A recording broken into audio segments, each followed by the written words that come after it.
everyone. I thought it's a historical day. My kids are not home because their father took them for a little bit out.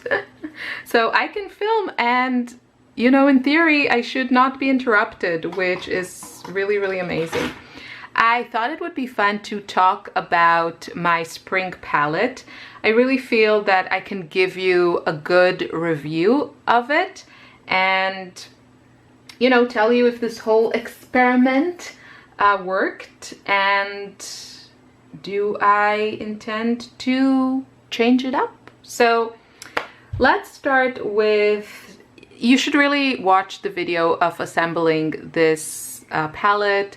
The idea was to do kind of a seasonal palette that has colors that to me kind of represent spring, but also to use some colors from my stash that have been neglected or just not really well used, and see if I could fall in love with them and kind of put them into my more regular rotation or regular use of colors. And yeah, you know, it worked. I wish I could tell you that I loved every single color, and I think I'll be able to use them all the time, but that's not the case. What I can tell you is that I have been painting more than I have ever before, and I think it has helped to have this curated palette. I have my Studio Porcelain palette that I love working with, but just because it's porcelain, I can't move around paints so easily. I really enjoyed it. And also this mixing area, there is actually this extra insert, but I don't really use it. I don't feel the need for it. If I need some more extra space, then mixing space, I can use it, but this is plenty. And it's so easy and so nice to just have one area. I actually realized that I much prefer it to separated mixing areas. I just love having a large mixing area where I can have the color going from my yellow orangey mixes to the pink, to the purples, to the blues, to the... It just works really well for me. It's fantastic. I can't say enough good things about this palette. I said it in other videos, and I also comment to people, it's not the best in any way, but it really seems to work well for me. So I'm super happy with it. I actually really enjoy the mixing area more than I thought I would. I thought I would, you know, really enjoy the feature of having this insert, and I do, but just having this large area for mixing has been really great. So let's get into the colors. I wonder if I'll try and search for an image of how this palette looked in the beginning, but as I've said, I've had to refill it several times, some of the paints. So, you know, I used a lot more than just two images next to each other would show. But let's talk. Okay, Naples Yellow, still my favorite. Love it, use it all the time. I keep discovering how much I enjoy it in mixtures with, especially with my pinks. It is quite opaque and intense, so a little does go a long way. And I think I have here the Schmincke one. I recently bought a My Mary Blue version that I think is very similar to the Schmincke. I think this is the Schmincke. The Schmincke formula is it's fantastic. It re-wets beautifully, but you know, you just have to be careful because it gets so juicy very easily, which something like Daniel Smith doesn't really behave that way. Here I had my Schmincke Lemon Yellow. I'm not a huge fan of lemon yellow. I did use it at the beginning, but as I was painting more and more, I just found myself going again and again to my Nickle Azo Yellow. So I don't know. I think for now maybe I'll keep it in the palette at some point I'm going to change things up and introduce some new colors and take out some other colors and create a summer palette, which I'll of course share with you. And yeah, so I don't know what I'll do with the lemon yellow. I mean, it would be nice to use up at least what I have here. As for the Nickle Azo Yello, I still love it. As I was painting, I love a couple of things about it. I love the exact shade of it. I think I added it later after I created this. It's that perfect, slightly earthy golden yellow, and I just love it. So the shade is perfect. It is lovely and transparent. It mixes beautifully, creates these beautiful browns and beautiful greens. But what I really enjoy about it is that it's a pushy color. So when I sprinkle it, or when I, you know, add it to washes or areas that are still wet on my paintings, it pushes the other colors aside, and that really gives the effect of light. It doesn't, you know, mix immediately with them. It just pushes them also a bit. So I really love that, and I really feel like I need that quality in my yellows, because it is such a light color. It can very easily get lost or get muddy with others, but this particular one is fantastic. I have the Daniel Smith one. This is my second tube. I really enjoy it, and I can't say that I feel the need to really try something else that is in that, you know, box in my palette. We'll see what I decide for summer. Bright Rose. I love the color Bright Rose. I have learned painting now with this color a lot that I do really enjoy to not use a lot of it in my paintings. I love it as a focal point, as like, you know, the main element, the flower, but then the other areas I need to come down a little bit. And this was the main pink that I used. I had to refill this a couple of times. I do miss quinacridone rose, and my favorite quinacridone rose that I've tried is the Daniel Smith one. I mean the shade of it. So I am excited for my summer palette. I will definitely add quinacridone rose. I'll probably also keep Bright Rose. For me, it's like a staple. I want it in every palette. Next to it, I have Opera Pink, which is a color that I kind of have a love-hate relationship with it, but I'm really learning to love it. I hate it on its own. I think I don't know, it just doesn't work for me. It's so garish, at least the Daniel Smith one. I know people love it, and I've seen, you know, people like Jean Haynes and Angela Fair, they paint beautifully with it. For me, whenever I use it on its own, I cringe a little bit. I don't know what it is. It doesn't work on my paintings.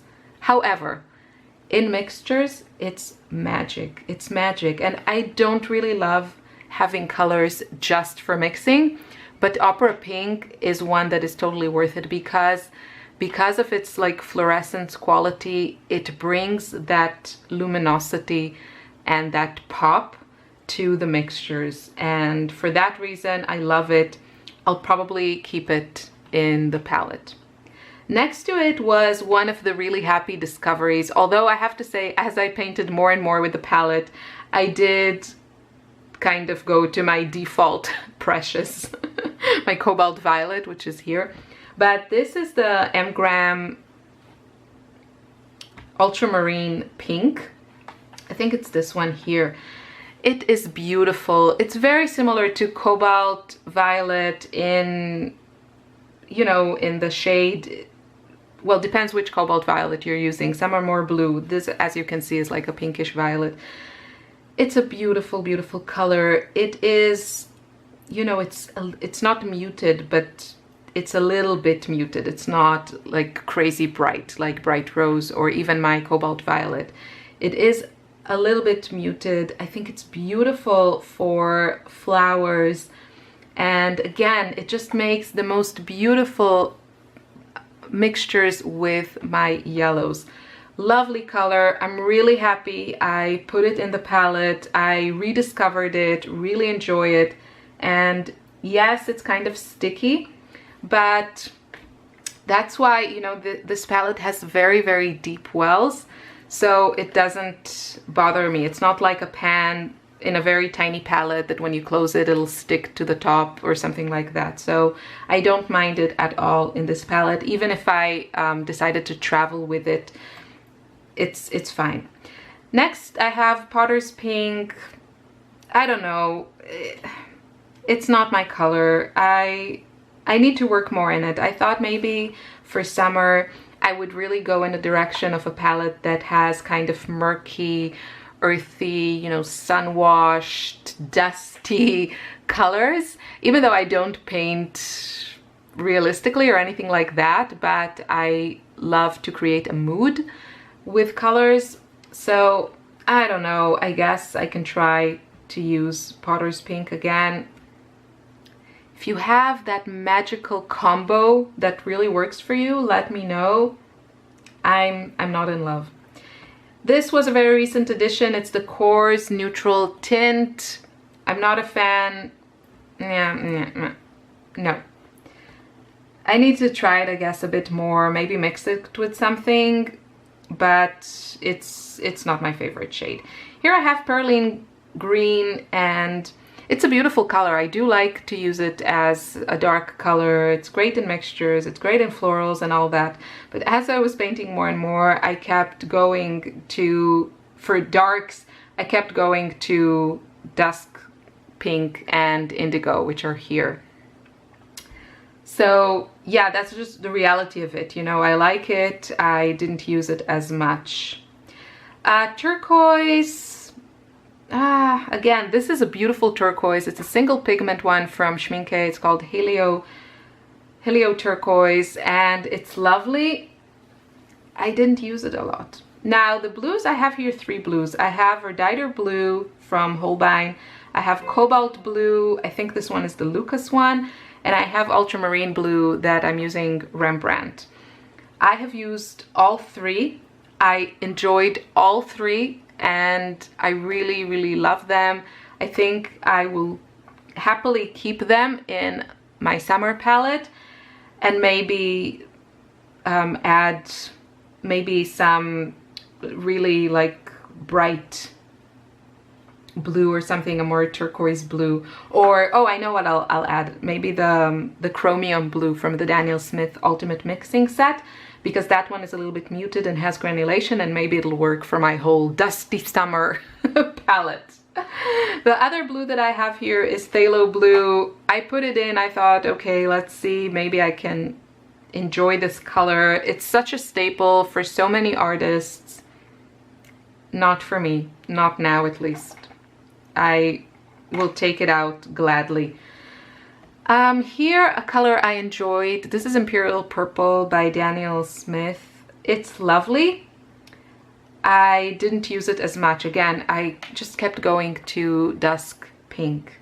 Here I have Moonglow. It didn't work for me in this palette. I love Moonglow. It's a beautiful, beautiful color. I think for winter it will be amazing. Maybe also for summer because it is more muted, but I just wasn't drawn to it with my other favorite colors. So it's not, you know, I'm already on my 3rd tube of Moonglow, so it's not a color I needed or that I wanted to, you know, fall in love with and use because I have a whole tube of it. I know I use it a lot, but in this particular setting, it's just other colors worked better. Like my Schmincke Indigo, which is my favorite indigo. I had to refill it. It's such a beautiful inky blue. You can see it here. I love it. And then my Dusk Pink, you can see I made quite a dent in it. It's so much fun. I've hit pan. If you watch beauty and makeup videos, I have hit pan on it. You can see I work in a kind of, I empty my pans in a circular way. I love the formula. I really enjoy having a dark color that I don't have to work to re-wet to get an intense dark. That is something that sometimes annoys me with Moonglow. You kind of have to really work at it, or, you know, I don't know, fondle it to submission to get it to full intensity. And with the Schmincke colors, that never happens. And this one is the Van Gogh Dusk Pink, which is a mixture of just, I think, quinacridone rose or some pink and the granulating black. It's beautiful. I'll show you how it looks in kind of pure form. This is kind of it. I think maybe I dropped a teeny tiny bit of pink, but you can see it's such a beautiful dark color.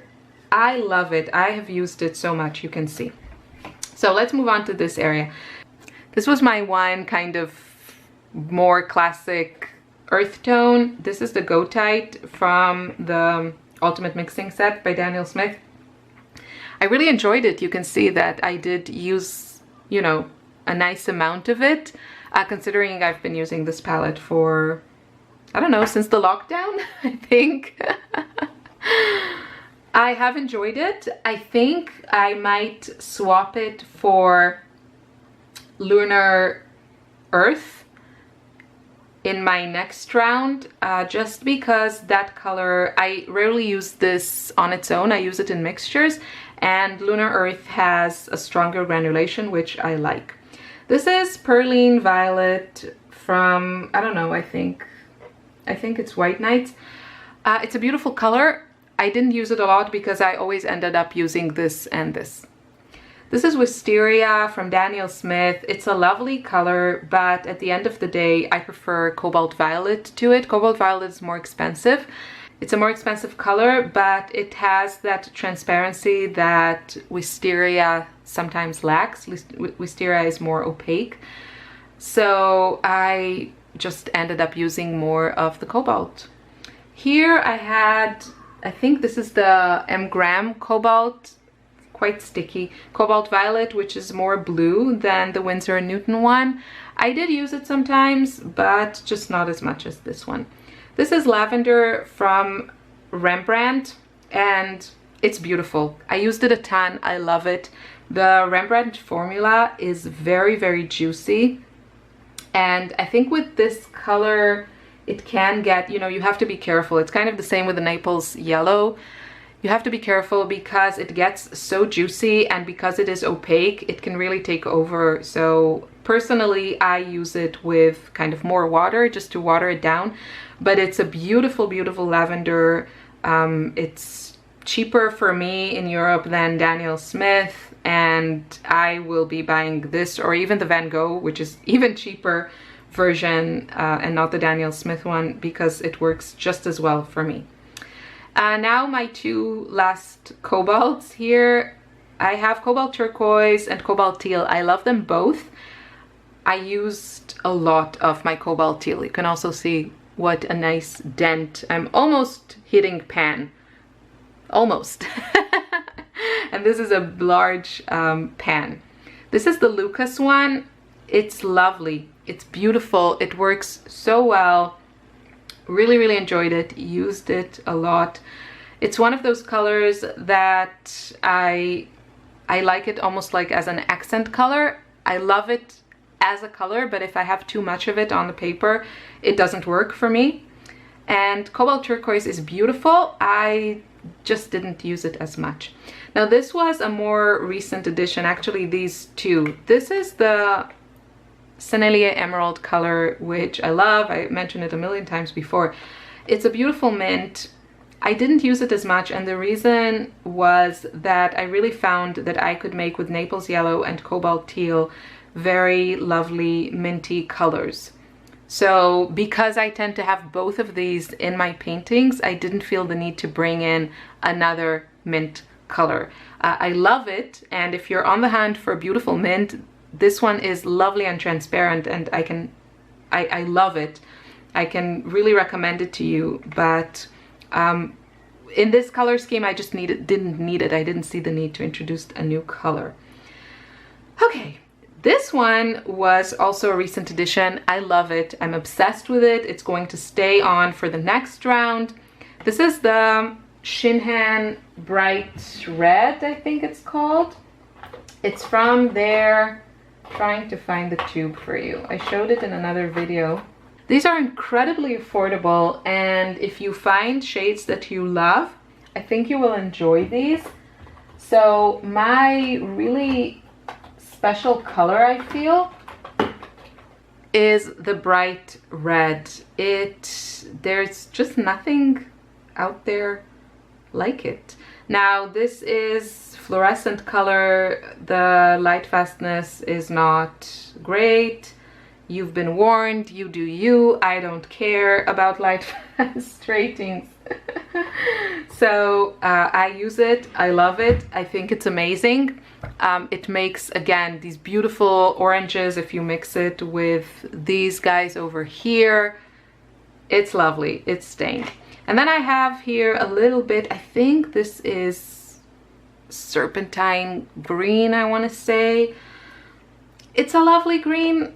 I didn't use it. If I wanted green, I made green from the other colors, and that is it. My throat is done. I hope you enjoyed this video. I really enjoyed this experience.